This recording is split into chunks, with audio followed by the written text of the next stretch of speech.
Halloween in America.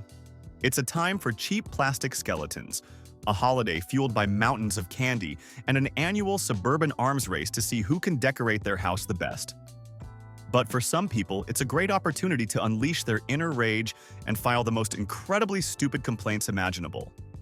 We'll look at 55 cases where the scariest thing about Halloween wasn't ghosts or goblins, but a neighbor with a notebook and too much free time. Forget haunted houses. Here are some truly terrifying stories. 1. A homeowner in a quiet Ohio suburb found himself explaining to two very confused police officers why there was a dead body on his front lawn. The frantic 911 call came from a neighbor who was absolutely convinced a gruesome murder had taken place. The body, however, was a dummy stuffed with autumn leaves, lying face down with a plastic axe nearby. Despite it being October 30th, the neighbor insisted it was a real crime scene. The cops had to awkwardly poke the leaf-filled victim before declaring the situation a false alarm, leaving the homeowner to wonder if his decorations were too realistic or if his neighbor just really wanted to be on a true crime podcast. 2. A family had a simple but effective idea.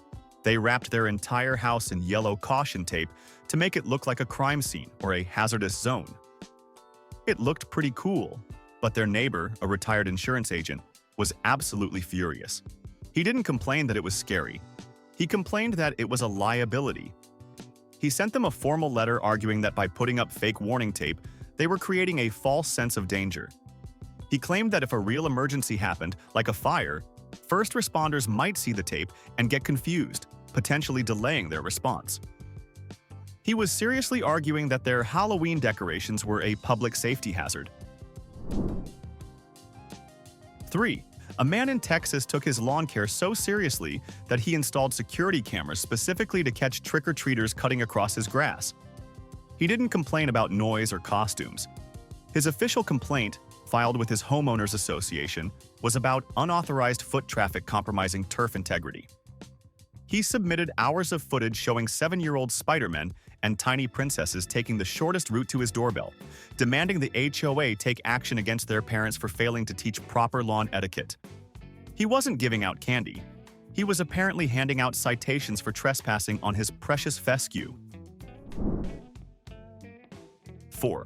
A homeowner, a former theme park designer, built a professional-grade haunted maze in his front yard. The complaint came from a neighbor, a dad who treated trick-or-treating like a time-sensitive mission. He argued the maze was wildly inefficient. He furiously explained that his kids spent 7 valuable minutes inside just to get one candy bar, a disastrous blow to their candy-per-hour average. He accused the homeowner of creating a logistical bottleneck and demanded that next year, for the sake of efficiency, they offer an express lane for kids who just wanted to grab the candy and go. 5.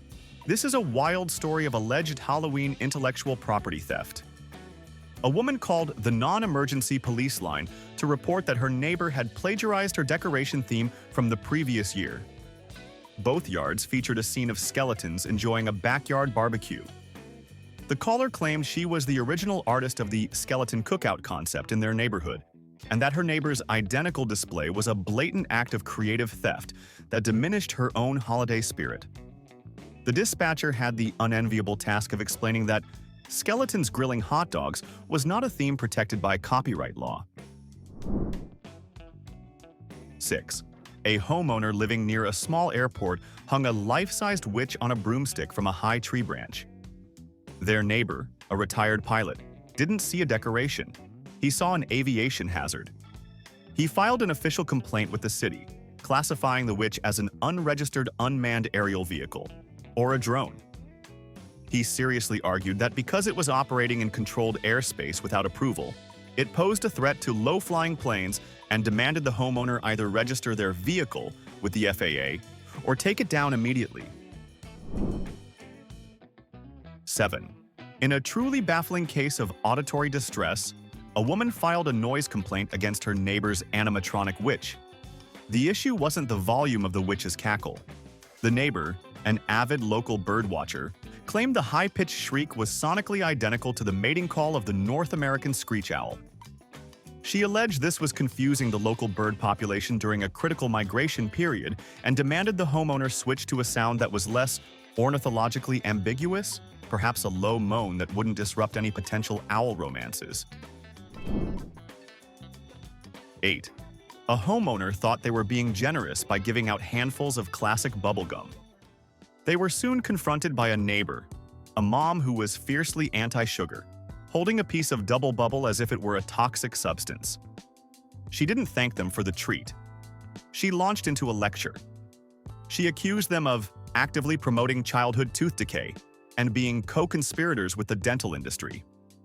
She then handed them a printed-out article on the long-term effects of sucrose on tooth enamel and demanded they switch to a dentally responsible treat, like xylitol mints or sugar-free lollipops, to avoid being an accessory to cavities. 9.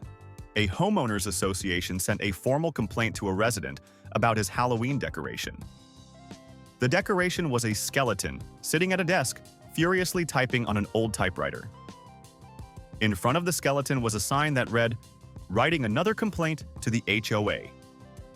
In a spectacular lack of self-awareness, the HOA's letter stated that his complaint-themed decoration was a passive-aggressive and mocking display that undermines the authority of the board. They complained about his complaint about them complaining. It's a masterpiece of meta-pettiness. 10. When a teenager's house got covered in toilet paper by their friends, a classic Halloween prank, the complaint didn't come from the homeowners themselves. It came from the next-door neighbor. They filed a report with the city for visual pollution, stating that the sight of toilet paper hanging from their neighbor's trees was aesthetically displeasing and was negatively impacting their morning view and property value. They weren't the ones who had to clean it up, but they demanded the city force the pranked family to do it faster, so their delicate eyes wouldn't be offended. 11. A group of professional clowns, the kind you hire for birthday parties, not the kind that lives in sewers, filed a formal complaint with their city council. They argued that the widespread popularity of scary clown costumes, inspired by movies, was causing significant brand damage to their profession. They claimed that trick-or-treaters dressed as terrifying clowns were creating a hostile work environment for certified, non-threatening smile providers. They even proposed a citywide mandate requiring any scary clown costume to be accompanied by a disclaimer stating, "This is a fictional representation and not indicative of your local balloon animal-making professional." 12. In a neighborhood where every single house was decked out in Halloween decorations, one family decided not to participate. They left their lights on, but put up no decorations at all. A few days later, the HOA president knocked on their door. He was there to address a complaint filed by several neighbors. The charge? Aggressive seasonal apathy. The complaint argued that their refusal to decorate was a deliberate act of nonconformity that disrupts the neighborhood's aesthetic cohesion and was single-handedly bringing down the collective festive spirit. They were literally being policed for not being spooky enough. 13. A teenager decorated their first car for Halloween by putting a skeleton in the driver's seat and draping it with fake spiderwebs. It sat in their driveway, not moving an inch. This prompted a call to the police from the neighborhood watch captain. He reported an illegally parked and derelict vehicle occupied by an unlicensed driver. When the officer arrived and explained it was a decoration, the man doubled down, arguing that the skeleton was not wearing a seatbelt, which set a poor example for the community's youth. 14. A man with a deep passion for maritime history lodged a formal complaint against a neighbor's pirate-themed decorations. The issue wasn't the skeletons or the treasure chest. His lengthy, 3-page email to the neighborhood watch detailed the historical inaccuracies of the main pirate captain figure. He cited that the captain's coat was from the wrong decade, the cutlass had an improper curve, and the plastic parrot on its shoulder was a South American species, not one typically found in the Caribbean during the golden age of piracy. He called the display a lazy and insulting mockery of nautical heritage. 15. This complaint is a true masterpiece of suburban passive aggression. A resident sent a message to the entire neighborhood forum complaining about the irresponsible disposal of pumpkin viscera. Someone had dumped their jack-o'-lantern carvings into the community compost bin. The complainer warned that the raw pumpkin guts and seeds were attracting an unprecedented number of squirrels and other urban gourdvors, creating a public nuisance. They unironically suggested that all future pumpkin carving byproducts should be double-bagged and disposed of as hazardous biological waste. 16. In what can only be described as peak pet parent paranoia, a person reported their neighbor to a local animal welfare organization. The reason? The neighbor's golden retriever was wearing one of those fluffy lion mane costumes for Halloween. The complaint stated that the dog, while walking around the yard, appeared visibly humiliated and was suffering from a clear identity crisis. They included blurry photos as evidence, claiming the dog's melancholy posture was a silent plea for help from the psychological burden of pretending to be a feline predator. 17. A homeowner's impressive zombie, apocalypse-themed yard, complete with undead figures crawling from the ground, drew a complaint from a neighbor for being spiritually insensitive.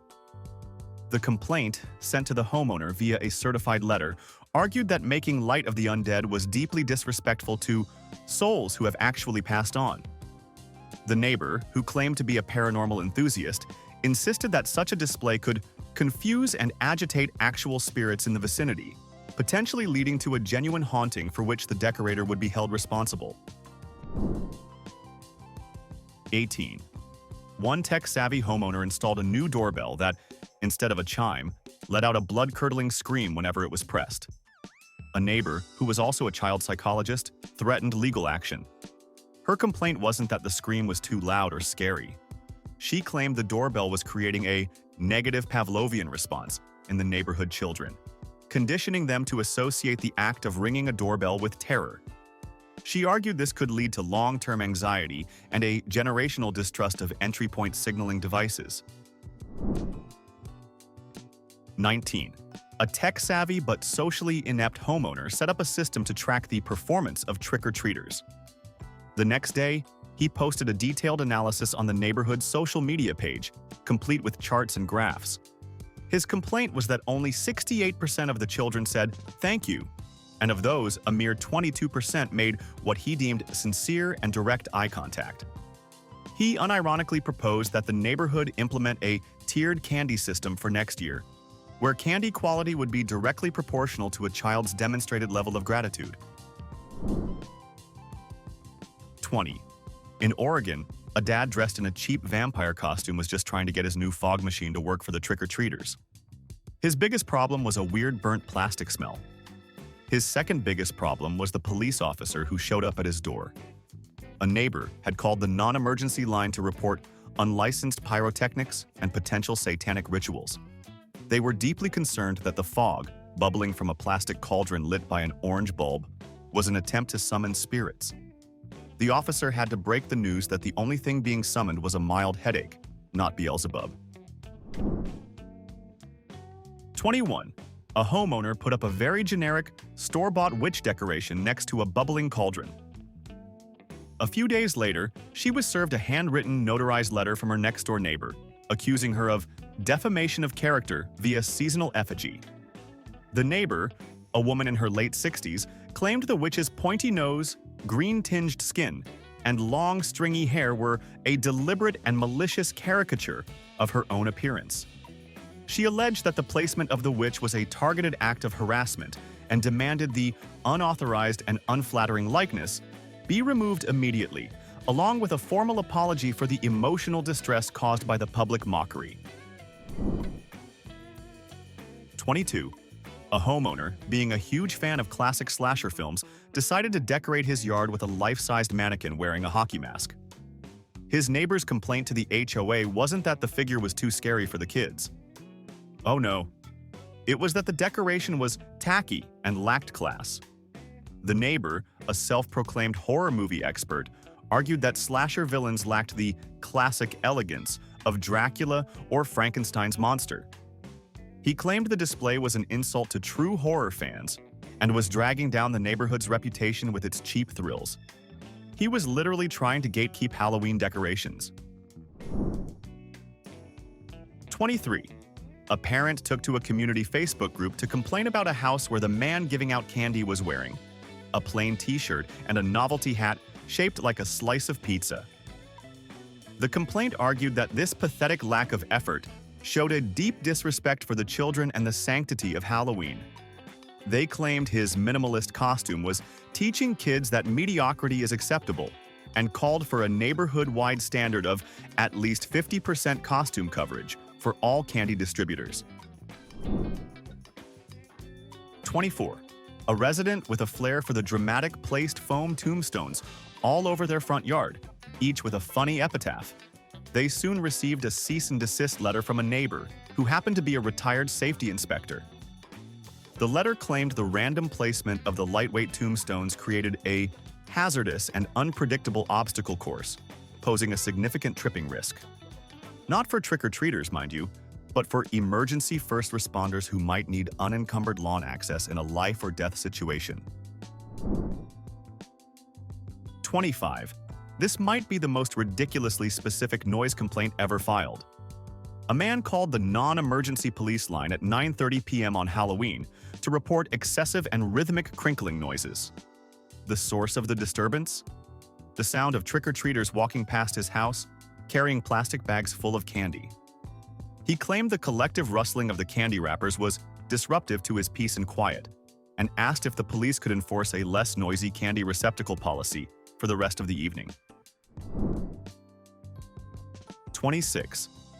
A tech enthusiast decided to upgrade his Halloween game by dressing a small hobby drone as a ghost and flying it around his own backyard. It was a hit with the kids, but not with his neighbor. A complaint was filed with the FAA, the Federal Aviation Administration. The neighbor accused him of operating an unidentified spectral aircraft in residential airspace and claimed the drone's camera was being used for paranormal-themed espionage. They were essentially reporting a ghost to the federal government for spying. 27. Here's a bizarre case of brand loyalty gone wrong. After trick-or-treating, a father inspected his child's candy haul and discovered a house had been giving out small cans of Pepsi.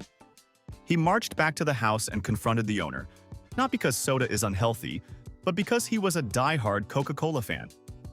He later complained on a neighborhood app that giving out Pepsi in a known Coke-supporting community was an act of corporate betrayal and a direct insult to local consumer values. 28. One homeowner's prized garden became the subject of a truly bizarre complaint. His neighbor had placed a large, fake man-eating plant decoration in their yard, inspired by Little Shop of Horrors. The gardener neighbor insisted that the sight of this botanical monstrosity was causing his award-winning petunias to experience deep psychological distress, leading them to wilt prematurely. He claimed his flowers were dying of fright and demanded the fake plant be removed to restore his garden's emotional equilibrium. 29. We all know someone who leaves their Christmas lights up until March, but this is the opposite. An HOA delivered a violation notice to a family because their Halloween decorations were still up on November 2nd. The specific item in question was a single plastic skeleton hanging from a tree. The notice stated they had exceeded the 24-hour post-holiday grace period for seasonal decor removal, and that the skeleton's continued presence was creating thematic confusion during the transition to the Thanksgiving season. 30. A police dispatcher in Illinois received a call about a group of teenagers engaged in suspicious activity. When asked for details, the caller reported seeing 4 youths standing on a street corner under a streetlight, holding large, round, orange objects. The caller was deeply concerned they were planning something nefarious. The police arrived to find the teenagers were simply holding pumpkins, waiting for a friend so they could go home and carve them. They were reported to the police for possession of pumpkins with menacing intent. 31. A dentist in Pennsylvania thought it would be a clever and on-brand move to hand out travel-sized toothbrushes, floss, and sugar-free gum for Halloween. The next day, he was confronted by an irate father who accused him of psychological warfare against children. The official complaint, which he posted about online, wasn't that his kid didn't get candy. It was that the dentist was using a children's holiday for unsolicited medical proselytizing and was responsible for the destruction of childhood innocence by reminding kids of cavities on the one night they're not supposed to care. 32. One homeowner in a quiet cul-de-sac received a visit from local law enforcement after a neighbor reported a potential national security threat. The threat? A teenager's homemade alien costume, which was so realistically detailed with latex and glowing eyes that the neighbor was concerned. Their 911 call wasn't because they were personally scared, but because they feared it could be mistaken for a real extraterrestrial by less discerning individuals, causing a full-scale public panic and potentially provoking an intergalactic incident if someone tried to attack it. 33. A person who just really enjoyed the art of pumpkin carving was sitting on their porch one evening, meticulously working on a detailed design. A neighbor, peering through their blinds, saw a figure in a hoodie, hunched over an orange object with a knife. They called 911 to report a masked individual methodically dismembering a small creature. The dispatcher, after a long pause, had to calmly ask, "Sir, can you confirm if the creature you're seeing might in fact be a pumpkin?"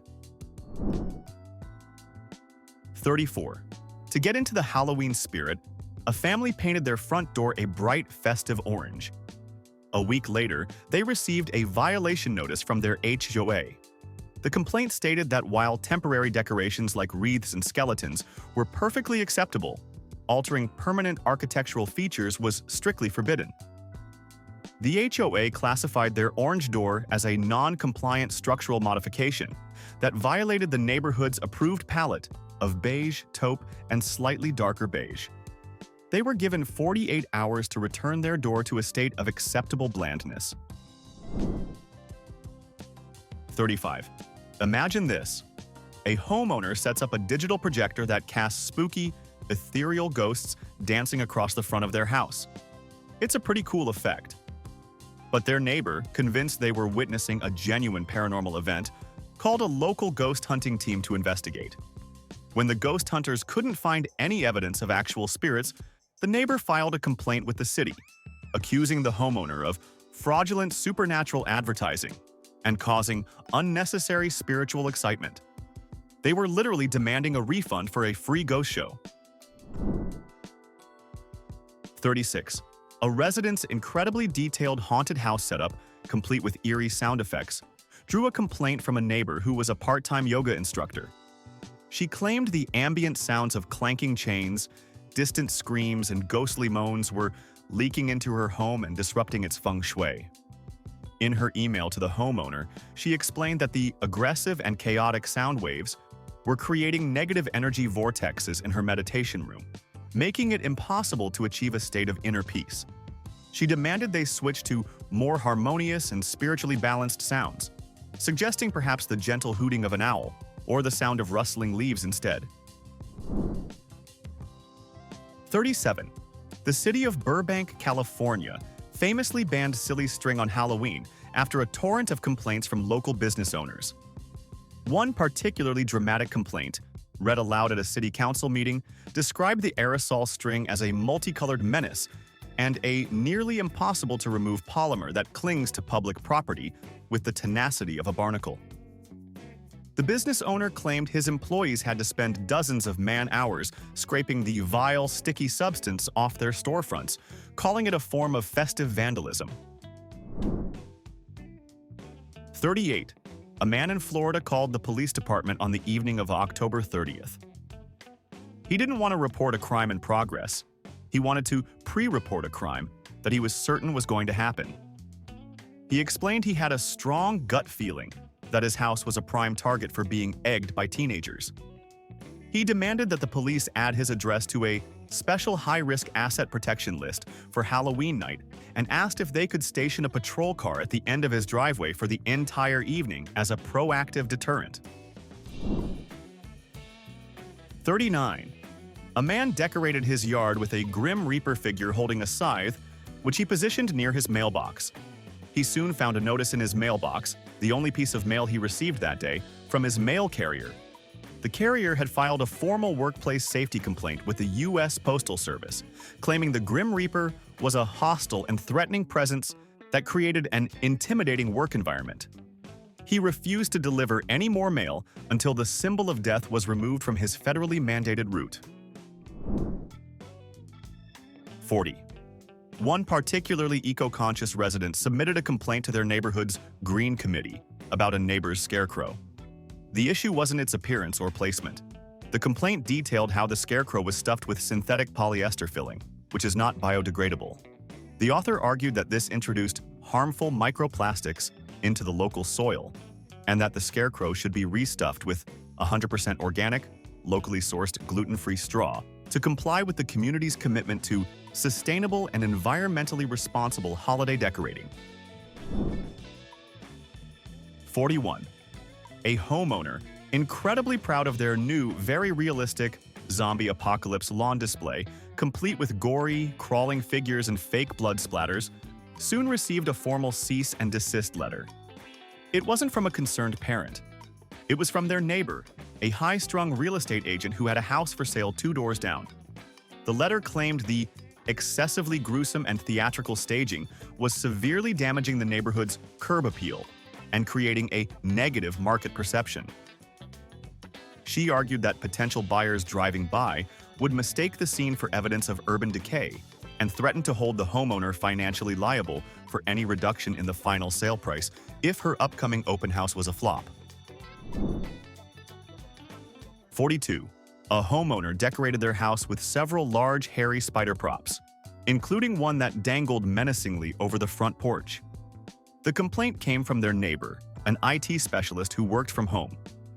He claimed the largest spider prop, which was positioned directly in the line of sight of his home office window, was a major productivity inhibitor.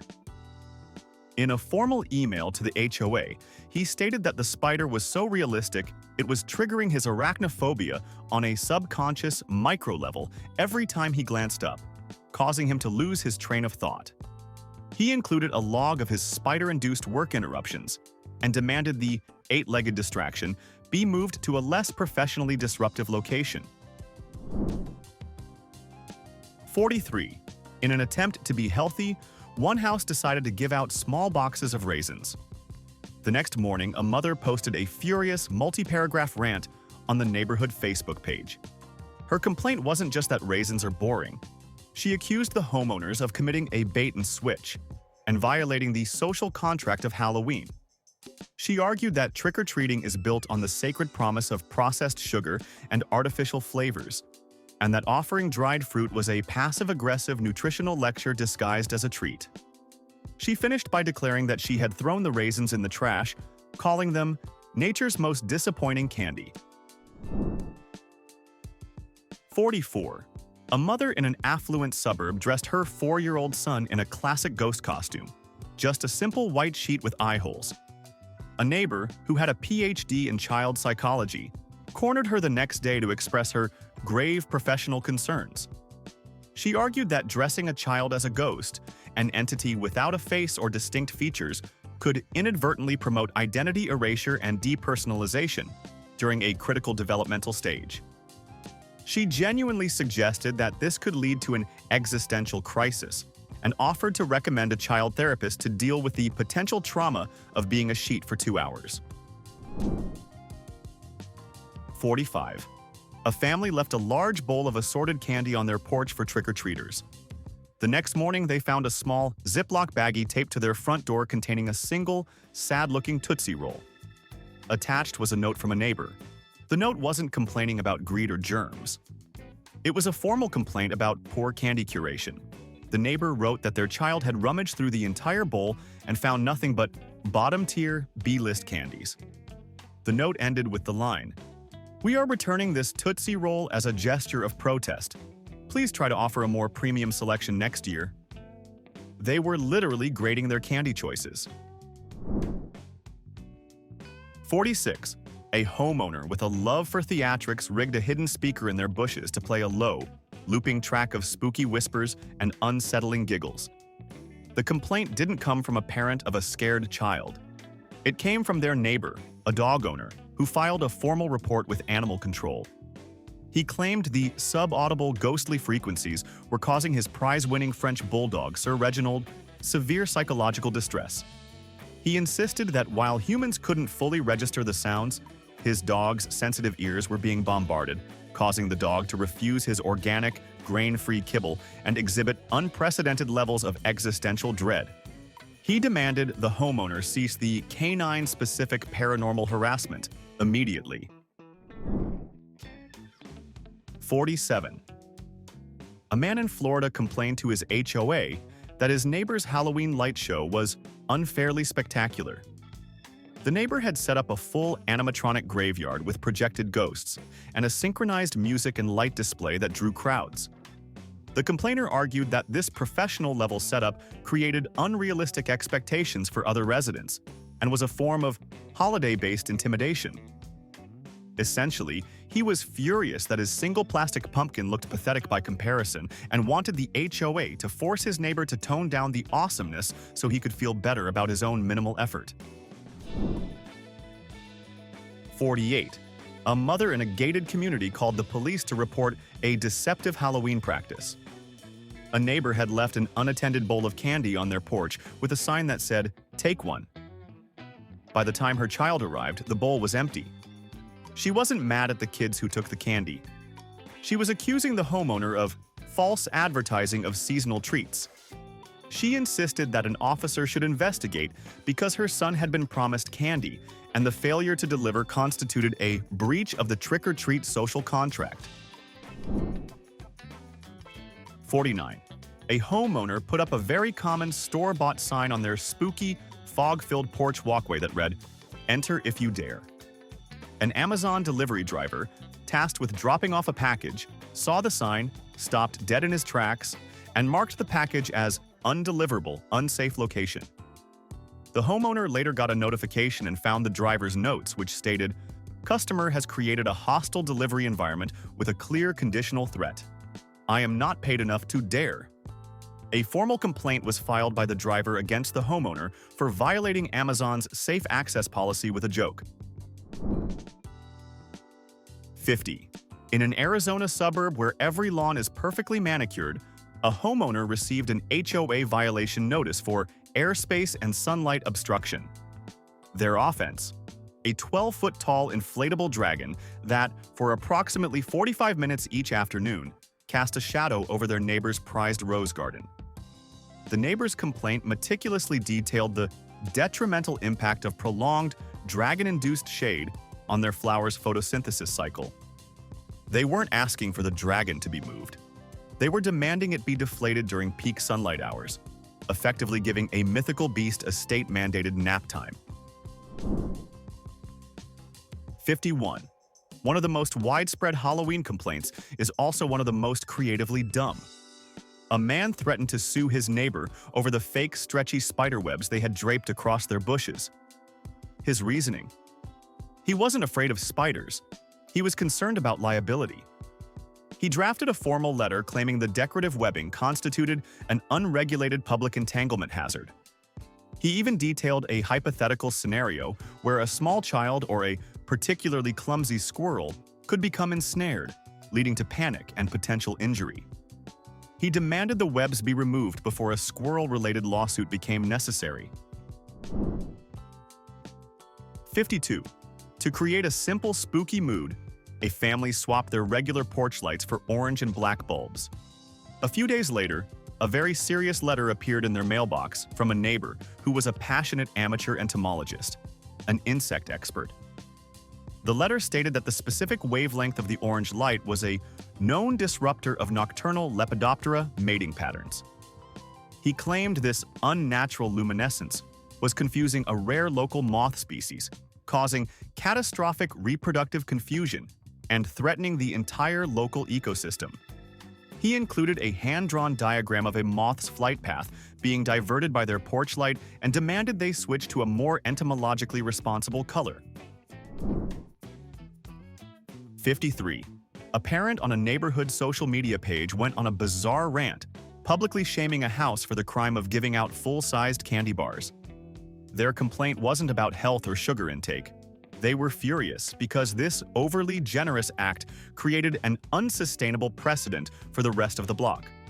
They argued it made everyone else giving out fun-sized candy look cheap and was a form of conspicuous consumption that ruined the egalitarian spirit of trick-or-treating. They genuinely wanted everyone to stick to the small candy bars to maintain a level playing field of mediocrity. 54. A homeowner was very proud of his new powerful fog machine, which was creating a thick, spooky layer of mist across his lawn. He was less proud when his next-door neighbor stormed over, holding up a pair of freshly laundered, slightly damp white socks. The neighbor's complaint was that the artificial fog was drifting over the property line and settling on his clothesline. He wasn't worried about chemicals. He was furious that the fog was infusing his clean laundry with a faintly synthetic, spooky odor. He finished his rant by yelling, "My towels are supposed to smell like fresh linen, not a low-budget haunted house," and demanded they pay for him to rewash the entire load. 55. A homeowner decorated a chain-link fence on their property line with plastic skeletons, making them look like they were trying to climb over. The next day, their neighbor came out with a tape measure and a level. After several minutes of careful measurement, he knocked on their door to inform them that one of the skeleton's plastic fingertips was extending exactly 1.5 inches past the legal property line, technically trespassing into his yard's airspace. He then filed a formal complaint with the HOA, complete with time-stamped photos, for unauthorized skeletal encroachment, and demanded the immediate retreat of the offending phalange. 55 case studies proving that the most terrifying thing in any neighborhood is a person with a grievance and a smartphone. From airspace violations by inflatable dragons to the existential crisis of a dog in a lion costume, the spirit of complaining is truly alive and well. So I'm genuinely curious. What are your thoughts on the whole Halloween decoration scene? Are you someone who goes all out and turns your yard into a spooky masterpiece? Or do you prefer to keep things simple, how you celebrate? Let me know in the comments which side you're really on. If these tales of weaponized pettiness made you feel a little more sane, do us a favor and hit that like button. And subscribe so you never miss another deep dive into glorious American absurdity.